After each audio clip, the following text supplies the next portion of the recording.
요즘 교회의 그 정체성에 대해서 다시 생각해 보고 있는데, 아,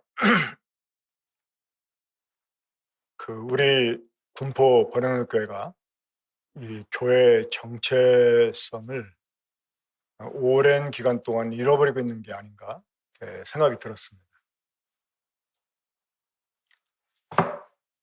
그 교회의 본질을 이제 우리들이 어, 자주 이렇게 언급하고 또 나누고 그래야 되는데, 아, 우리들 가운데 오만함, 그러니까 우리 교회가 이 다른 데에 비해서 이 교회의 본질에 관해서는 참 뛰어나가 앞서 있다 하는 이러한 그 오만함이 우리 속에 있어서 그런 것들을 자주 언급하지 않아도 이미 잘 알고 있는 것처럼, 또 그렇게 실행하고 있는 것처럼 착각에 빠지는 경우가 있다고 생각을 합니다. 그래서 이 교회의 본질, 또 교회의 정체성에 대해서 다시 좀 깊게 묵상을 하고 이 성도들과 더불어 이러한 부분을 나눠서 새롭게 하는 일이 필요하다라고 이렇게 생각이 들었습니다. 자, 성경에 교회에 대한 여러 가지 정의가 나옵니다. 교회의 기본 개념을 말해주는 수많은 구절들이 성경에 나옵니다. 자, 하지만 그 많은 것 가운데서 이 교회가 뭐냐라고 할 때 단정적으로 딱 대표적인 구절 하나를 들어라 그런다면 바로 에베소 1장 23절이 아닌가 이렇게 생각을 합니다. 자, 거기에서 이 교회를 무엇으로 말씀해 주고 있죠? 교회는 그의 몸이니 곧 그리스도의 몸이라고 이렇게 말씀해 주고 있습니다. 그러니까 이 그리스도의 몸이다라는 말보다 교회를 어, 이렇게 단정적으로 말씀할 수 있는 것이 없다라고 생각을 합니다.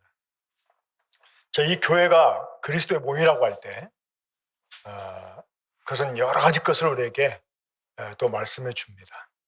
그래서 저는 앞으로 좀 몇 주간에 걸쳐서 이 교회에 대한 기본 개념, 그런데 교회의 정체성을 바로 세우는 일을 좀 해야 되겠다라고 생각을 했습니다. 자, 이 그리스도의 몸이라고 하는 이 교회, 이 교회는 사실 성경을 보면 하나님이 창세 전부터 교회 가신 것이었습니다.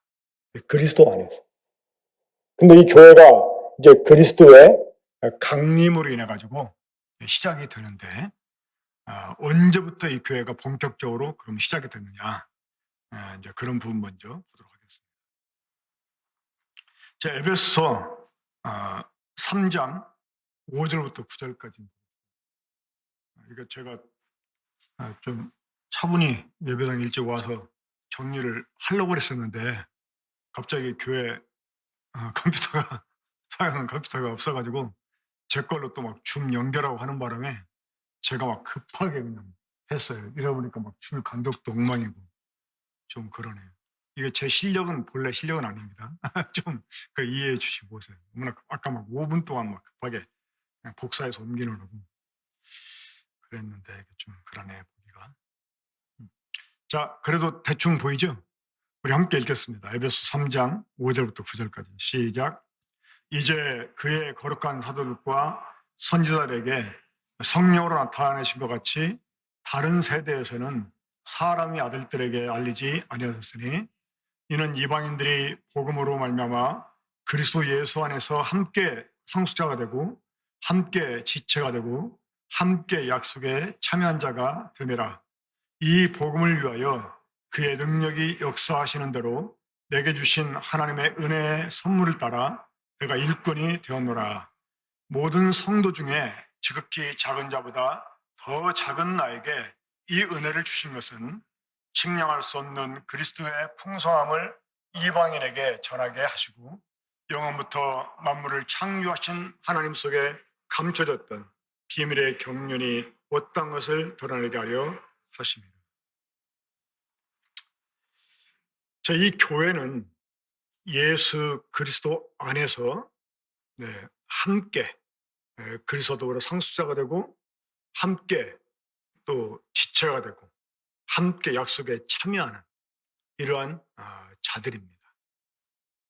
그래서 하나님이 그리스도 안에서 이 교회를 먼저 예정해 놓으셨고 또 때가 되면 하나님이 그리스도를 보내주시고 이 그리스도로 말미암아서 또 이제 교회가 시작되게 해주셨습니다. 자, 그러면 이 교회가 본격적으로 언제 시작이 됐습니까? 바로 성령의 강림을 통해서.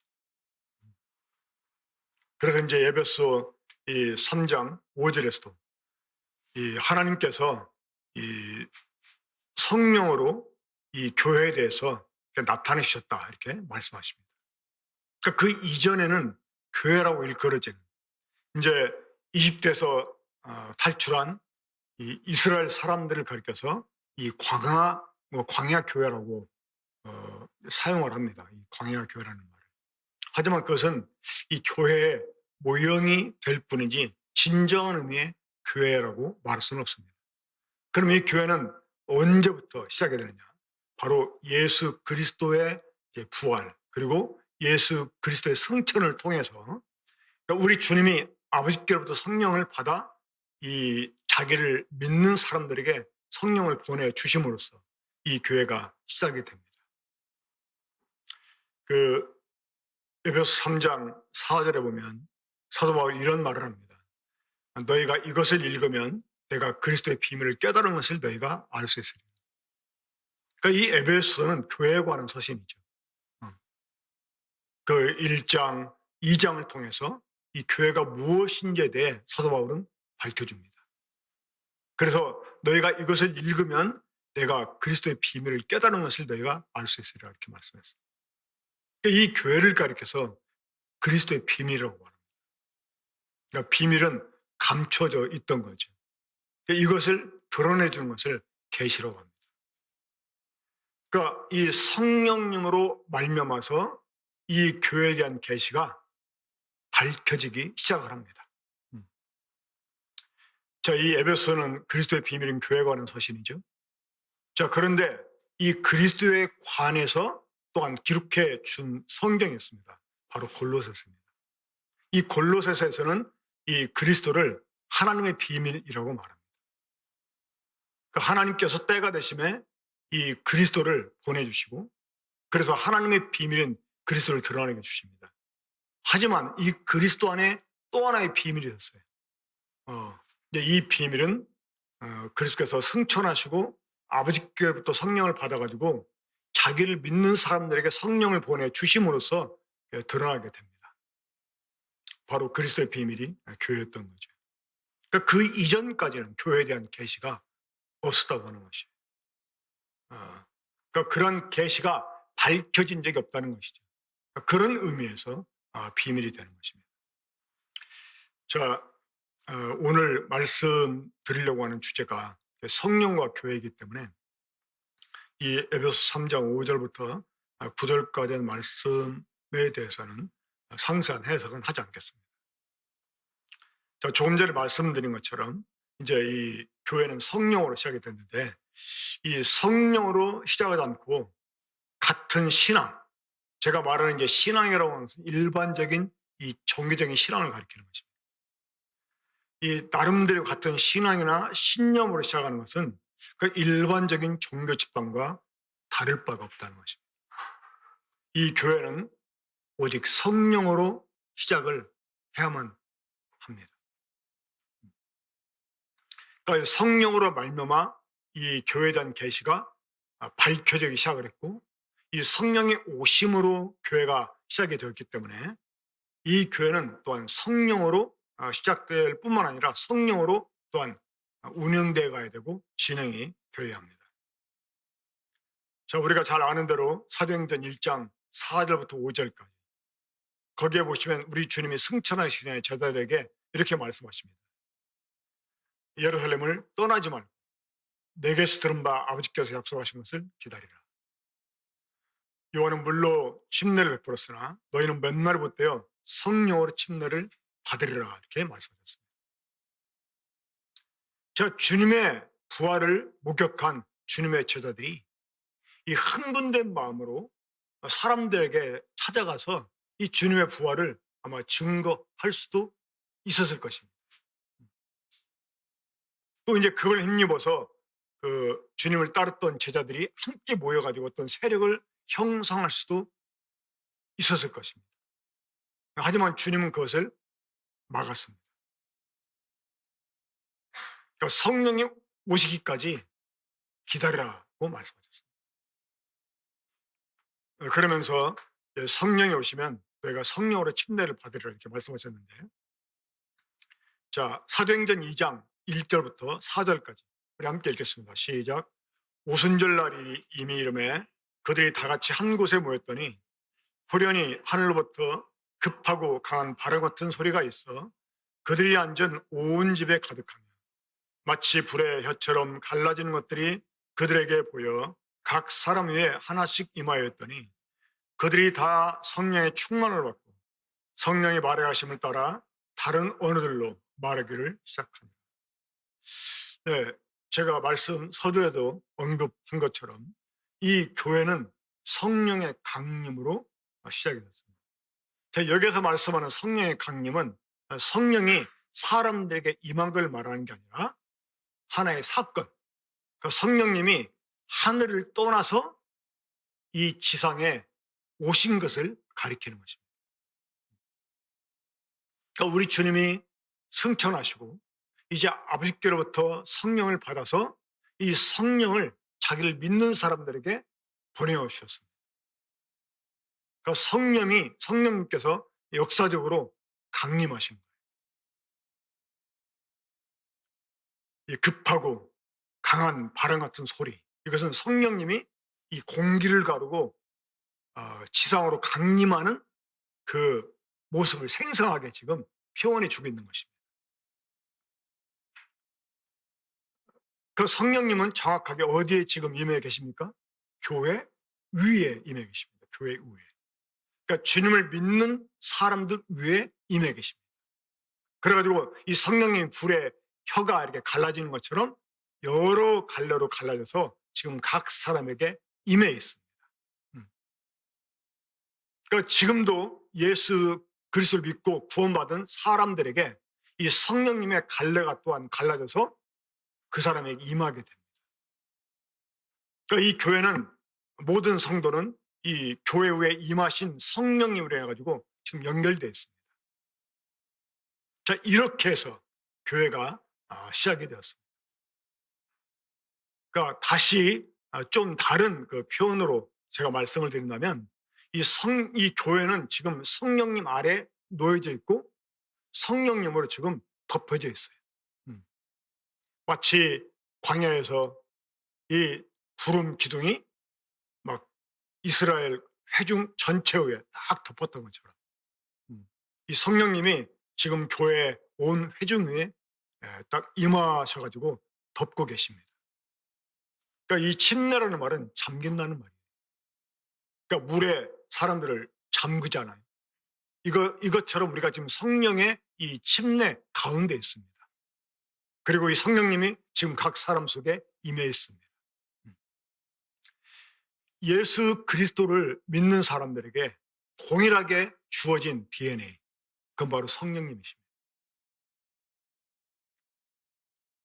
이 성령님이 이 교회와 더불어 중요한 의의를 갖는 이유가 있습니다.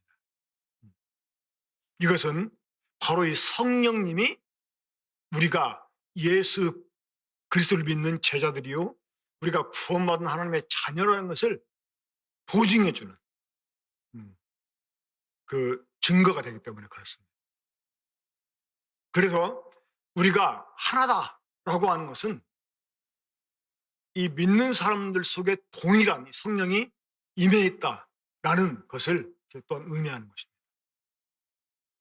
그래서 사도 바울이 에베소에서 그 요한의 제자들을 이렇게 만났을 때 그들에게 딱 이것을 질문했습니다. 무엇을 질문했어요? 너희가 믿을 때 성령을 받았느냐? 너희가 믿을 때 성령을 받았느냐? 여러분, 이것은 정말 가장 기본적이면서 중요한 질문입니다. 이 요한의 제자들은 이 침례자 요한을 통해서 예수님을 증거받은 사람들. 그래서 자기들이 자칭 이 그리스도의 제자라고 떠벌림에 달했습니다. 그 에베소에서 에베소의 사도 바울이 어떤 제자들을 만나 이렇게. 그러니까 이제 그들을 요한의 제자로 말하지 않고 그냥 어떤 제자들 이렇게 말했어요. 그런데 사도 바울이 물어봅니다. 왜 믿을 때 성령을 받았냐? 그러니까 그들이 우리는 성령의 있음도 듣지 못했다 이러면서 자기들이 요한의 세례를 받았다고 이렇게 말합니다. 그러니까 이 교회가 그리스도의 몸인데 이 그리스도의 몸이라고 할 때 그것은 하나의 연합체라는 말이죠. 그리스도와 연결이 되고 또 그리스도 안의 성도들이 하나로 연결되는 모습인데요. 이 연결된 게 무엇으로 연결되었느냐? 바로 성령으로 연결이 되었다고 하는 것입니다. 성령. 그렇기 때문에 이 성령으로 말미암은 연결 혹은 연합이 아닌 것은 사실 교회가 아닙니다. 어떤 자기들이 가지고 있는 신조, 교리, 아니면 성향, 아니면 신앙으로 말하는 이러한 것들로 인해서 그들이 하나로 연합되어 있다? 그거는 동호회나 하나의 종교적인 집단은 될 수 있지만 이 성경 말하는 진정한 교회라고 말할 수는 없다는 것입니다. 제가 지금 이 교회의 어떤 정체성에 대해서 맨 처음 언급하면서 이 성령을 드리는 이유가 있습니다. 바로 이 교회는 성령으로 인침받은 사람들의 모임.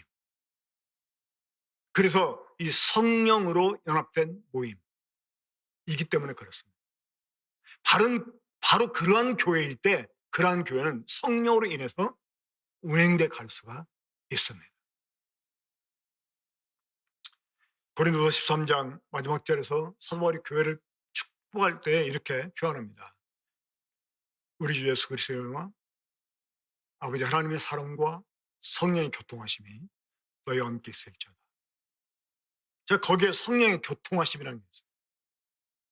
이 성령의 교통하심은 일종의 커뮤니케이션입니다. 그러니까 이 성령으로 인해 가지고 서로 이 교통이 되는 거예요. 이 성령으로 말미암은 사람들만이 진짜 교회의 한 일원이 될 수 있어요. 그러니까 믿는다고 말하는 제자들, 이런 제자들에게 사도 바울이 딱 그런 질문한 것입니다. 너희가 믿을 때 성령을 받았느냐?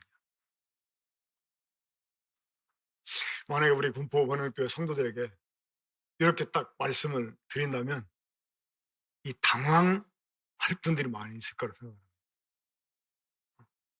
왜냐하면 우리가 이 성령을 받았느냐라는 거에 대해서 별로 그렇게 말씀을 심각하게 자주 들어오지 않았기 때문에 아마 그럴 수 있습니다. 이게 오순절 주의자들은 이 성령에 대한 얘기를 많이 하잖아요. 그러니까 그 사람들은 성령 받은 증거를 여러 가지 신비한 이런 그 체험들로 확신 있게 말하기도 하고 그러지 않습니까? 근데 이 성령을 그럼 받았다는 증거가 무엇일까요?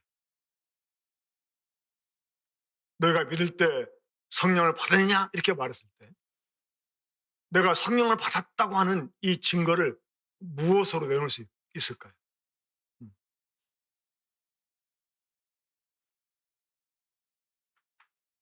이 이 신약 성경이 기록되던 그런 시대, 그런 시대에는 정말 성령님이 임하는 그러한 여러 증거들을 우리가 성경에 찾아볼 수 있는데 지금은 그러한 증거들이 성경에 기록된 것처럼 뚜렷하게 나타나지는 않고 있습니다. 그렇죠?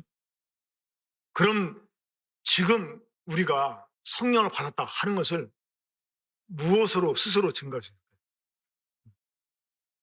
우리 함께 고린도 전서 12장을 보겠습니다.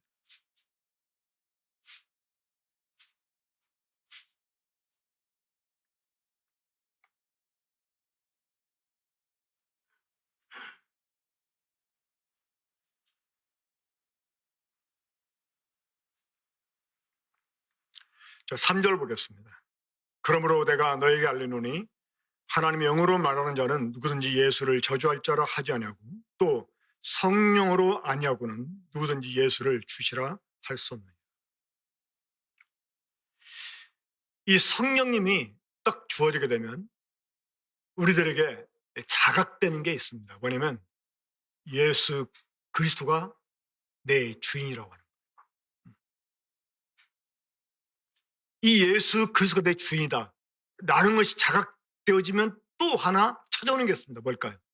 바로 회심입니다. 내가 주인을 몰라보고 내 스스로 내 주인 돼서 내 멋대로 살아온 죄인이다. 이거를 깨닫게 됩니다. 그러면서 진정한 회심에 이르게 됩니다. 그러면 그런 사람들의 삶에는요, 변화가 따르게 됩니다. 주인이 뒤바뀌어지게 되니까. 그러니까 정말 내가 예수 그리스도를 믿었을 때 단순히 그 영원한 속죄를 깨닫고 내가 이제 지옥에 가지 않게 됐구나, 내가 이제 하나님 나라에 가게 됐구나 하는 그 안심으로 끝나 버리는 것은 좀 문제가 있습니다. 그는 정말 하나의 깨달음만 갖게 된 걸 할 수가 있어요. 그러니까 지금은 이 사도행전에 기록된 때처럼 이 성령을 받은 것이 뚜렷하게 나타나지 않고 있습니다만, 그래서 너희가 믿을 때 성령을 받았냐 이런 그 질문들에 대해서 확연하게 이렇게 밝히면서 말할 사람이 별로 많지 않을 거라고 생각합니다. 하지만 정말 내가 복음을 들었을 때, 내가 하나님의 말씀을 들었을 때 정말 이 예수 그리스도께서 정말 내 주인이었구나, 그런 자각이 있었고 그로 인해서 정말 내가 죄인이었다는 걸 깨닫게 되고 회심한 적이 있는가, 이걸 우리가 좀 생각해 봐야 됩니다. 정말 그런 경험 없는 사람들은 이 삶의 변화가 없을 수 있습니다. 그냥 안심은 하죠. 이제 지옥 안 가게 됐다 하고 안심하고 천국 가게 됐다고 기뻐는 합니다만은 이 정말 이 삶의 변화가 없을 수 있습니다. 자, 여러분, 이런 질문이 왜 중요하냐? 우리 로마서 8장을 보겠습니다. 로마서 8장 9절을 보면 만일 너희 속에 하나님의 영이 거하시면 너희가 육신에 있지 않냐고 영에 있나니 누구든지 그리스도의 영이 없으면 그리스도의 사람이 아니라. 저 누구든지 그리스도의 영이 없으면 그리스도 사람이 아니라는 거예요. 그러니까 이 그리스도의 사람이 아닌 사람들이 교회에 섞여 있을 때 그 교회는 성령님이 두루 운행할 수가 없어요. 그러니까 이 성령 의료의 교통이 있을 수가 없게 됩니다. 그러면 성령님이 그 교회를 정말 성령의 뜻대로 인도해 갈 수가 없게 됩니다. 나중에는 하나의 종교 집단으로 전락해 버리게 될 것입니다. 자, 이 교회는 이 성령의 강림으로 시작이 되었습니다. 우리 주님의 그 보내심을 따라 성령님이 이 교회 가운데 오시게 되었고, 이 교회 위에 머무시면서 믿는 각 사람 속에 성령이 임하시게 되고, 그래서 이 교회는 성령으로 인해 하나로 연결돼 가지고 이 그리스도의 몸으로서 역할을 하게 되는 것입니다.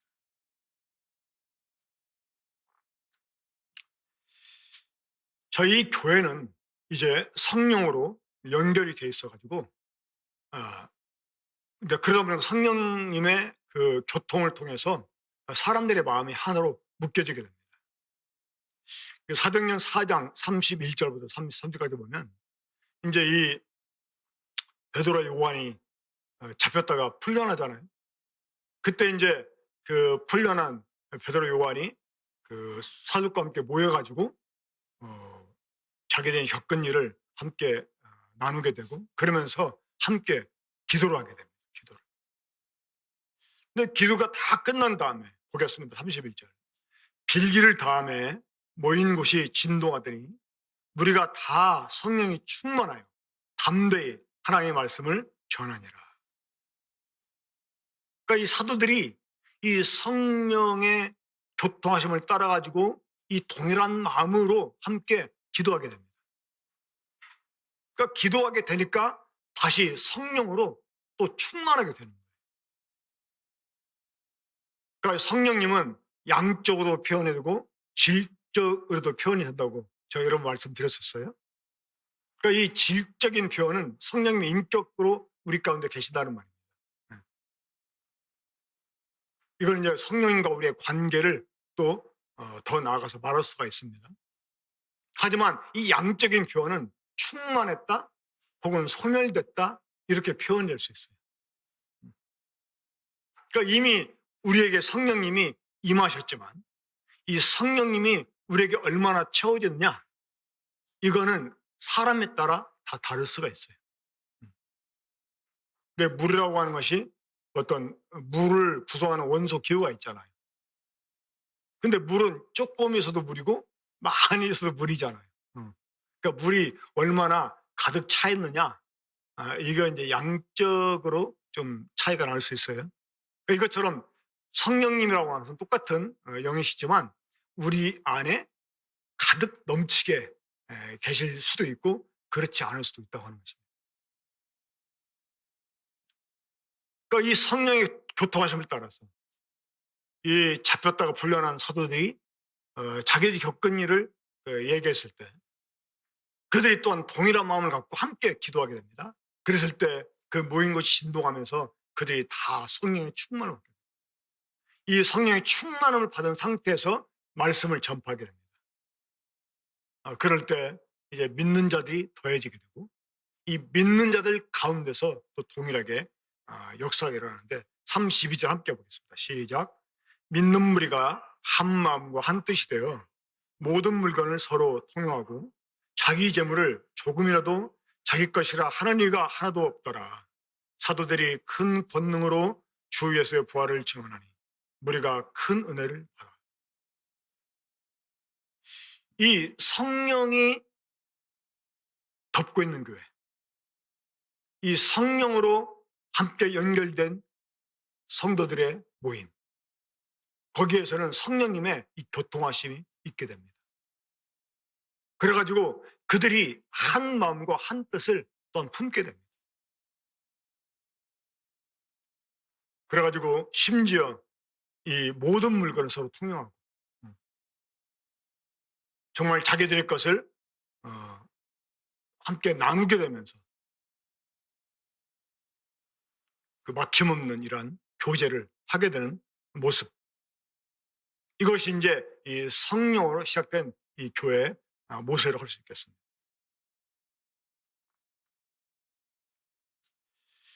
그래서 이제 교회가 직분자로 세울 때도 이 성령의 충만 이것을 하나의 그 자격 혹은 조건으로 이렇게 내세웠습니다. 이 성도들이 많아지면서 사도들이 말씀도 전하고 기도도 하고 이러면서 이 성도들을 또 섬기는 이런 일을 하려고 하니까 제대로 일이 진행이 안 되는 거예요. 그래서 이제 그 역할을 분담하기 위해서 일꾼들을 세우도록 성도들에게 천거할 것을 이제 말씀을 합니다. 그때 그 천거를 받을 만한 사람들 조건을 어떻게 표현했습니까? 형제들아 너희 가운데서 성령과 지혜가 충만하여 칭찬받는 사람 일구를 택하라 이렇게 말했습니다. 우리가 이 일을 그들에게 맡기고 그러니까 이 교회에서 직분자가 세워질 때 교회에서 일꾼들이 세워질 때 조건 그 조건이 무엇이냐? 성령과 지혜가 충만한 것. 어떤 재능이 있기 때문이 아니라 그냥 덮어놓고 막 열심히 있기 때문이 아니라 정말 성령으로 충만한 것. 그러니까 이 성령과 지혜가 충만한 사람이 교회 가운데서 무엇을 받게 됩니까? 칭찬을 받게 됩니다. 그러니까 이 칭찬받는 사람을 천거하라고 한 것은, 이 칭찬받았다는 말은 다른 말로 하면 인정받았다는 말이겠죠. 그렇죠? 음. 사람들이 그 사람을 칭찬해. 그거는 그만큼 인정한다 그 말이죠. 음. 그러니까 이 교회 가운데서는 일꾼들이 그렇게 정말 자타가 공인할 만큼 그 성령과 지혜가 충만한 이런 사람, 그런 사람들이 이렇게 세워져 줘야 돼요. 저 사도행전 9장 31절 보겠습니다. 그리하여 온 유대와 갈릴리와 사마리아 교회가 평안하여 든든히 서가고 주를 경외함과 성령의 일로 진행하여 수가 많아지나. 수가 더 많아지나. 그러니까 이 교회가 성령의 위로로 말미암아서 수요가 더해지는 이러한 역사.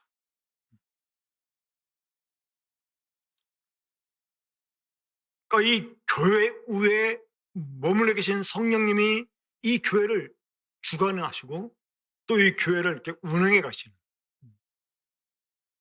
그런 교회.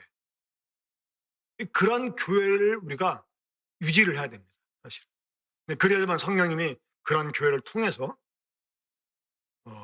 역사해 나갈 수가 있고 이 교회 가운데서 정말 사도행전적인 이러한 역사가 나타날 수 있게 됩니다.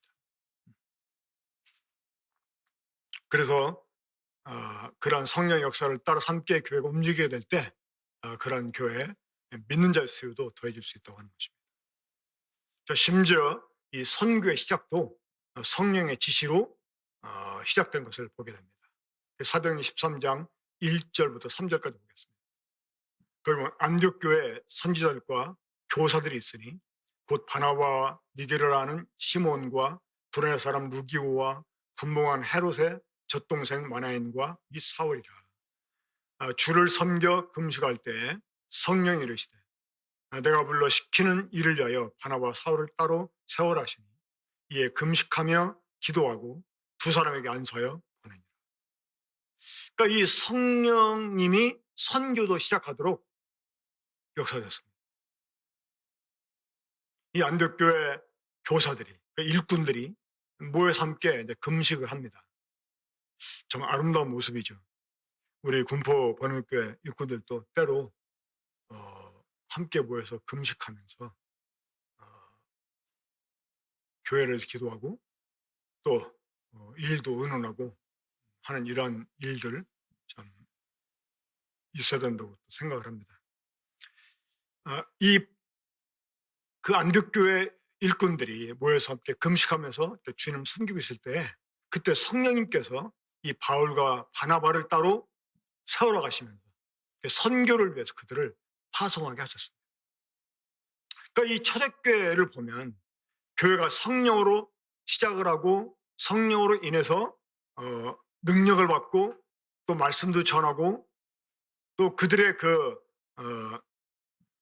역사를 통해서 믿는 사람들이 한 마음과 한 뜻으로 서로 교제하고 또 심지어 일꾼들을 세울 때도 성령이 충만한 사람을 세우게 하고 또 이 선교도 성령으로 시작을 하게 했던 이러한 모습 보면서 이 성령님의 역할이 교회 가운데 얼마나 필요한지 우리가 정말 더 실감을 해야 되겠다고 생각을 합니다. 이 선교를 나간 사도들이 이 복음을 전할 때도 성령으로 말미암아 복음을 전했던 모습입니다. 그 고린도전서 2장 4절부터 5절까지를 보게 되면 사도 바울이 자기가 전도할 때 자기의 지혜나 말로 하지 않기를 작정했다고 그랬습니다. 그러면서 이렇게 고백합니다. 내 말과 내 전도함이 설득력 있는 지혜의 말로 하지 아니하고 여기서 설득력 있는 지혜의 말은 이 철학적인 이 지식을 가리킵니다. 다만 성령의 나타남과 능력으로 하여 너희 믿음이 사람의 지혜에 있지 아니하고 다만 하나님의 능력에 있게 하려 하였노라. 이 사도 바울은 상당히 그 지식이 많았던 사람이었습니다. 본인 스스로도 이렇게 고백했습니다. 내가 말에는 조라지만 지식은 그렇지 않다. 이렇게. 이 바울이 고린도에 이르기 전에 머물렀던 데가 있었죠. 어디였습니까? 아테네였습니다. 그 아테네에서 그 당시 아주 쟁정한 이 철학가들과 더불어 쟁론하면서 이 복음을 전했거든요. 물론 그때도 믿는 사람들이 있었습니다. 하지만 그의 그 유창한 설교에 비해서 믿는 사람들이 많지는 않았습니다. 그런 다음에 고린도 오게 됐어요. 아마 이 아테네에서의 경험 때문에 사도 바울이 더 그런 결심을 했을지 모르겠습니다. 내 말과 내 전도함이 설득력 있는 지혜의 말로 하지 아니하고. 이 아테네에 있을 때는 아마 철학자들을 설득시키기 위해서 사도 바울이 각가지의 그런 지식을 다 동원해가지고 그들과 이 논쟁을 벌였을 거라고 생각이 됩니다. 그러니까 이 전도하는 것조차 이 성령님 의지에 섰다고 하는 것입니다. 사랑하는 형제자매들, 우리 군폭교회가 정말 그리스도의 몸으로서의 교회의 정체성을 회복하고 그러한 정체성을 유지한 채 이 교회가 계속해서 주님 앞에서 지속되고 또한 이 지역 교회로서 이 세상에서 계속 성장해 가기 위해서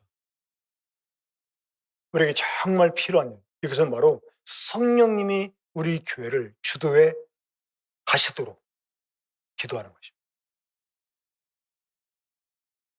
그러기 위해서는 각 개인이 이 성령님에 대해서 민감하게 깨어 있어야 됩니다. 자, 우리 성령에 대해서 한번 생각해 봅시다. 이 성령님은 지금 우리와 함께 하시는 하나님이십니다. 우리 주 예수님께서 우리 같은 몸을 가지고 이 땅에 와서 이 사람들과 함께 계셨습니다. 그렇죠? 그래서 그분의 이름이 임마누엘이었어요. 근데 이분이 아버지께로 올라가시고 그 아버지에게 성령을 받으셔가지고 우리들에게 성령을 보내주셨어요. 주님이 이러한 일이 있기 전에 제자들에게 말씀했습니다. 내가 너희들을 고와 같이 버리지 않겠다. 주님 비록 하늘에 가시지만 이 제자들을 떠나가지고 아버지께로 가시지만 고와 같이 버려두지 않겠다고 말씀하신 거예요. 이것은 바로 하나님이 하나님의 영을 그들에게 보내 주실 것을 주님이 아시기 때문에. 그러니까 이 성령님은 이제 우리들과 함께 하시는 하나님이세요. 우리 주님이 우리 같은 몸을 갖고 이 땅에 오셔서 우리와 함께 하셨기 때문에 임마누엘이라고 하는 이름을 가졌다면 지금 성령님의 이름이 임마누엘일 수 있는 것입니다. 이해가 되시죠? 뭔 말인지. 지금 우리 안에서 성령님이 우리와 함께 하십니다. 교회 위에 머물러 계시면서 이 교회와 함께 하십니다. 그분은 임마누엘이세요. 그 옛날 제자들이 실제로 주님을 보고 주님을 만지고 주님의 음성을 듣고 주님을 따라 다녔던 것처럼 여러분 성령님이 지금 우리와 함께 하시는 하나님이시라고 하는 거예요. 그분이 지금 우리 안에 계시다는 거예요. 그분이 지금 우리 위에 머물러 계시다는 거예요. 우리 이것을 실감할 수 있어야 됩니다. 우리 정말 성령님을 느껴야 돼요. 자각해야 돼요. 그 어떤 무엇보다도 성령님이 우리에게 가장 가까이 계세요. 한 침대를 사용하는 부부보다 더 가까이 계십니다. 성령님 어디 계세요? 우리 몸 안에 우리 영과 함께 계십니다. 로마서 8장 16절에 보면 성령이 우리 영과 더불어 우리가 하나님의 자녀라는 사실을 증거해 주신다고 말씀하고 있어요. 우리 몸 안에 성령님이 계세요. 부부는 몸 밖에 있잖아요. 그렇죠? 뭐 마음으로는 뭐 사랑하니까 뭐 당신 내 안에 있어 뭐 이러면서 말하지만 사실은 실제로는 그렇지 않잖아요. 근데 성령님은 우리 몸 안에 계시다는 거예요. 우리 영과도. 그러니까 이 성령님과 우리가 얼마나 밀접한 관계입니까? 그렇죠? 그러니까 믿는 성도들 개개인이 성령님을 그만큼 자각해야 돼요. 밀접한 관계를 유지를 해야 돼요. 그리고 우리가 성령님께 깨어있고 이 성령의 음성을 들 줄 알아야 됩니다. 그분을 늘 의식하고 살아야 돼요.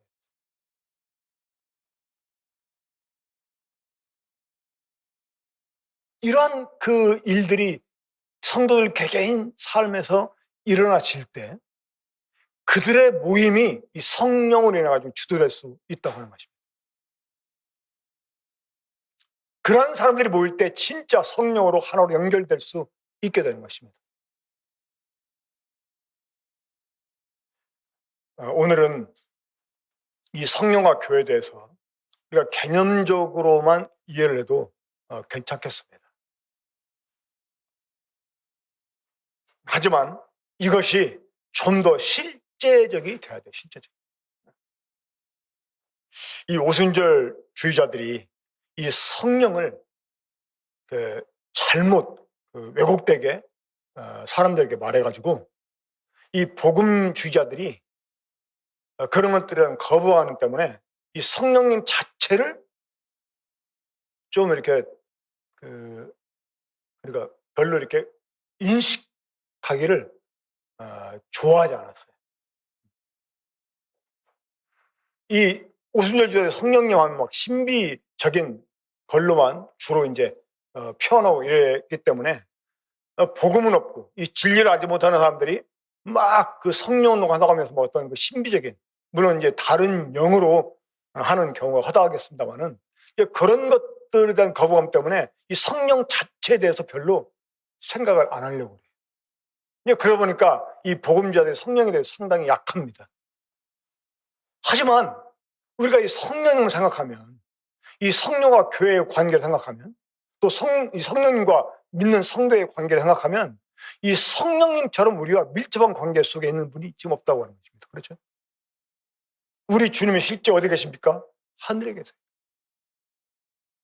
하나님 아버지 하늘에 계십니다. 근데 성령님 어디 계세요? 네, 지금 이 지상에 계시고 교회 위에 계시고 우리 안에 계시다고 하는 거예요. 느낌 옵니까? 느낌 와야 돼요. 느낌이 안 오면 일단 인식부터 하세요. 그렇다고 수긍하고 인식부터 하세요. 자, 이런 인식이 될 때 여러분 어떤 감정이 생깁니까? 죄의식이 일어나요. 죄의식이. 정말 어떤 누구보다 나와 밀접한 관계 속에서 내 가장 가까이 계시는데 우리가 그분을 인정하지 못했다는 이 죄의식이 일어나야 됩니다. 사실. 우리 의식하지 않고 살아왔잖아요. 그렇죠? 이게 얼마나 큰 죄입니까? 그분은 내 모든 것을 다 보고 계셨어요. 그분은 내 모든 행위를 다 알고 계세요. 그럼에도 우리는 그분을 의식하지 못해요. 얼마나 동감했습니까? 정말 하나님이신 그분, 내 안에 계시는데, 내 영과 함께 계시는데, 그분이 지금 교회를 덮고 계시고, 그분이 교회를 주관하고 계시는데, 우리가 그분을 자각하지 못했다? 이건 정말 이 망령된 죄에 해당이 되는 것입니다. 우리가 이런 개념을 인식하는 이 순간부터 우리는 그런 죄의식을 가지고요, 정말 회개해요. 그리고 이 성령님을 의도적으로 우리가 의식할 필요가 있습니다. 이 성령님이 이 보혜사가 되신다고 말씀했잖아요. 이 보혜사라는 말이 이 헬라어로 파라클레토스라는 말인데 이 파라클리토스는 파라라면 곁에서라는 말이고요. 클레시스는 속삭이다라는 뜻입니다.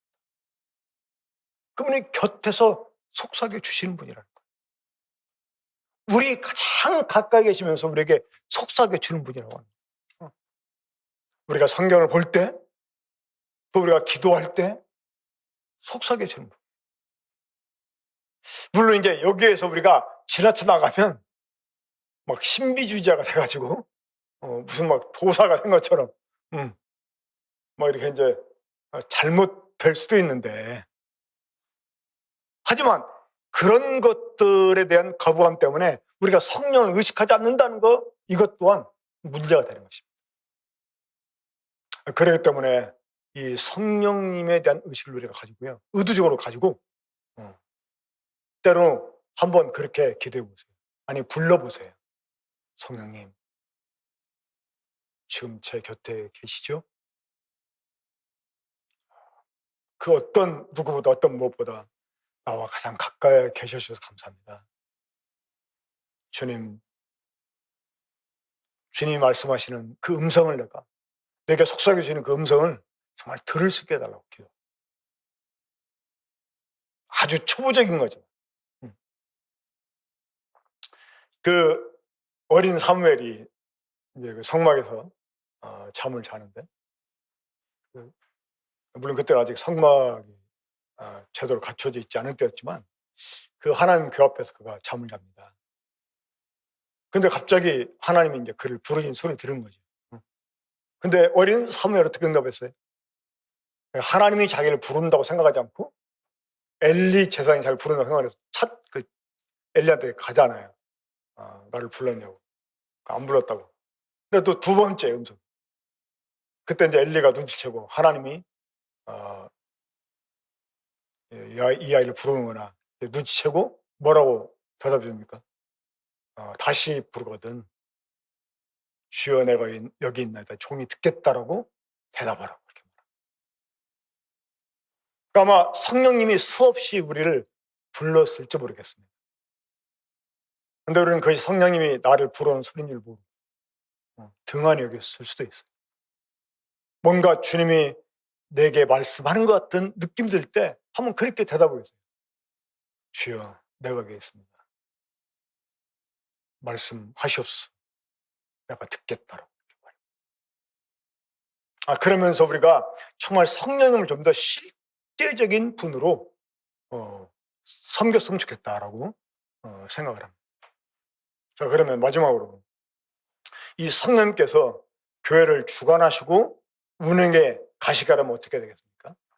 아까 말씀드린 것처럼 첫 번째로 성령님을 인정하는 일이 필요합니다.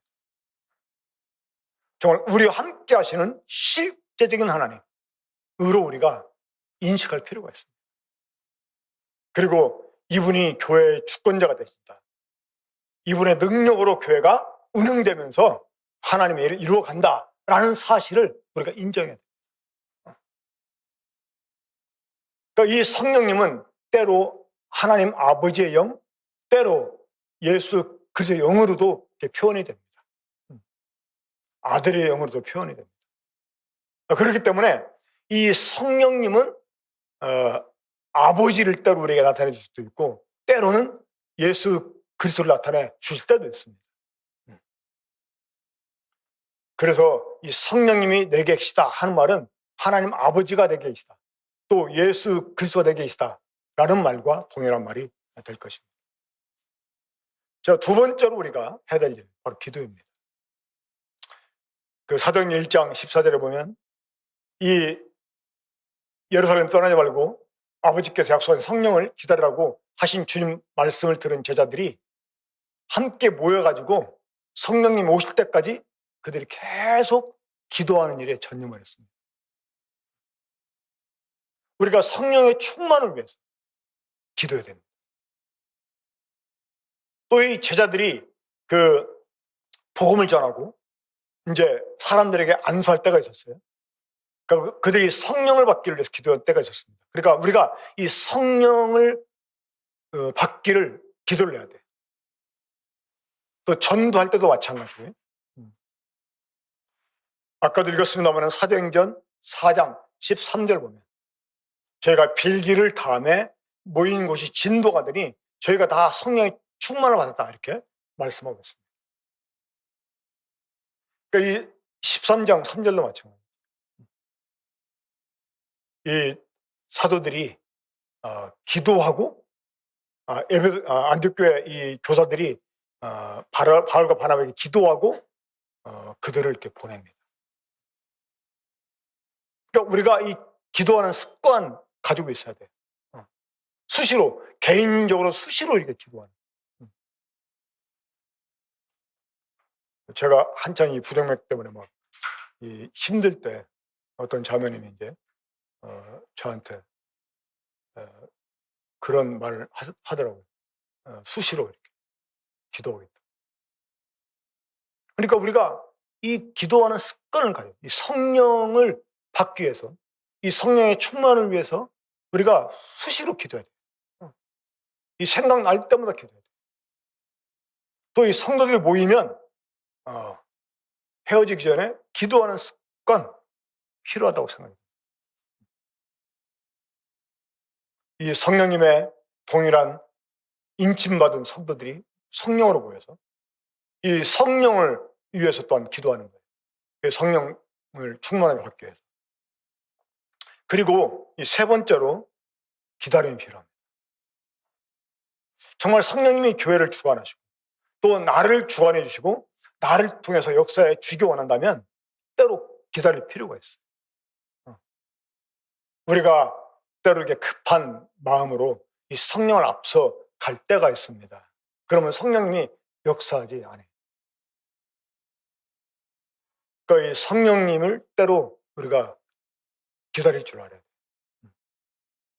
돼요. 기도하고 어떤 일을 계획하고 정말 성령님이 그 일을 인정해 주시고 실행해 주시도록 기도하면서 우리가 때로 성령을 기다릴 필요가 있을 때도 있습니다.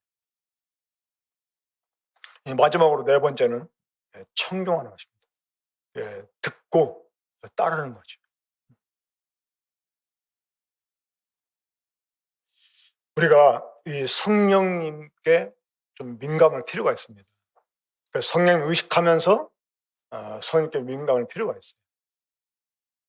또 성령님은 자기 것을 가지고 말씀하는 분이 아니라 이분 또한 제안을 받습니다. 그러니까 우리 주님이 하신 말씀 안에 제안을 받아요. 성령님께서 주님의 것을 가지고 우리를 가르쳐 주시고 우리를 질 가운데 인도해 주시는데 그래서 우리가 이 성령님이 정말 그 성령님인가? 이 표현이 좀 그렇습니다만 이 성령님이 정말 성령님인가? 왜? 이 성령을 가장한 다른 영들의 역사가 있으니까 그것을 알 수 있는 방법이 있습니다. 바로 이 말씀, 성령의 말씀에서 빛나가는 그런 분이 아니죠. 그러니까 이 말씀을 통해서 우리가 이 성령님을 또 바르게 분별할 수 있게 됩니다. 아무튼 이 교회는 성령으로 시작이 되기 때문에 이 성령에 의해서 주관되고 또한 움직여져야 됩니다. 그러기 위해서 우리는 기도해야 되고 이 성령을 의식하면서 인정하고 이분이 교회를 주관하시도록 기다리고 또 이분이 교회 가운데 말씀을 주실 때 우리가 그 일에 최선을 다해서 순종하는 이런 일이 있어야 되겠습니다. 그럴 때 정말 이 교회가 가장 기본적이면서 본질적인 이러한 부분의 정체성을 회복하고 교회단 교회로서 성장해 갈 수 있을 거라고 생각을 합니다. 오늘 말씀 여기서 마치고 함께 기도하도록 하겠습니다. 기도하겠습니다. 하나님 아버지, 이 시간 우리 주 예수 그리스도의 십자가 아래 저희 군포 번영교회를 내려놓습니다. 우리가 주와 함께 죽었고 우리 주님의 부활로 말미암아 이제 거듭난 사람들이 되었고 이러한 저희들을 하나님께 성령으로 인쳐 주셔서 그리스도의 몸인 교회가 되게 해주셨사옵나이다.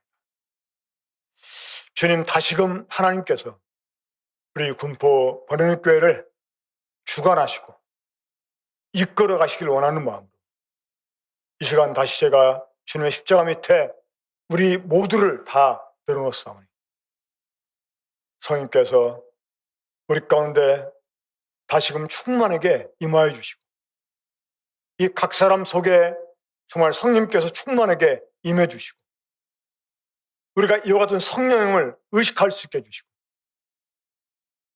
그래서 주님 이 성령께 껴있고 성령의 음성을 들을 줄 아는 사람들이 되게 해주시고 성령의 역사를 인지하는 사람들이 되게 해주셔서 또한 그러한 사람들이 일꾼으로 세워지는 교회가 되게 해주셔서 이 교회가 성령으로 인도되는 그런 교회가 되게 주시기를 원합니다. 이러한 일을 우리 가운데서 회복시켜 주시고 주님이 온전히 주관해 주시는 그런 교회가 되게 주시길 바랍니다.